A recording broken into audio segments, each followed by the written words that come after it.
So basically, in my deck, I would like to show, first of all, I would like to tell you very quickly, like what is responsive design. So like as you, I will give you some practical examples out there. So as you can all understand, one of the biggest challenge faced by any web developers, any web designers, and like any product managers is a lack of control that they have over their medium.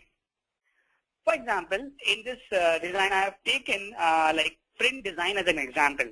If I am designing this magazine layout, I will need to deal with variables such as paper stocks and what type of press it is printed on and which ink I will be using. While these choices may influence my design decision, but I am still designing for fixed dimension. I'm largely in control of the entire process, and the pupils that consume these content will experience it in exactly the same way. Like for example, if you read some magazine or some book, you experience it in the same way as your friend is experiencing.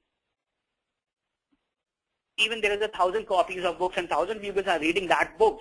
So all those people will experiencing it in the same way. They will have the same size of images, same size of typographic content, and same layout, same number of pages, everything, overall experience would be entirely same. So now contrast that with web design. When I create content for the web, I have to deal with an almost like overwhelming set of variables in how that content will be consumed. Like for example, I have to consider wide variety of browsers and operating systems that people might be using, and whether my content is accessible to screen reader or other accessibility enabled devices. And I also need to consider how my content will look if and when it's printed, or whether they are attempting to access my content on any of the growing number of devices which have the web capabilities enabled and which don't really resemble the traditional screen and browser's configuration. So like these days, of course, the change that's been getting the most attention recently is this mobile. The recent exploration of client accessing the web on mobile devices has made designing for mobile screen a mandatory requirement, not even as an additional consideration. And in today's scenario, like you're very familiar with what's going on in a technology field, the screen sizes are not only getting smaller, they are even getting bigger as well. So that's where responsive design comes in. Responsive design is basically a design strategy that is centered on designing on your content so that it responds to the environment it's encountered.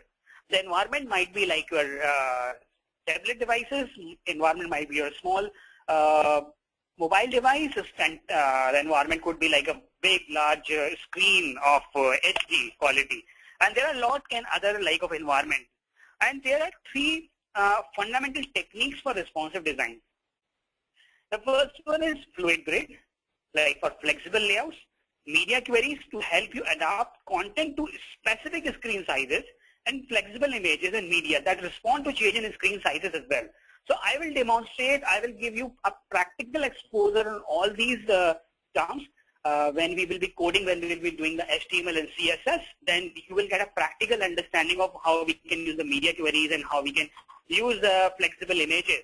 So all those things will be covered up in our practical demonstration. And first of all, it is very important to understand what makes site responsive.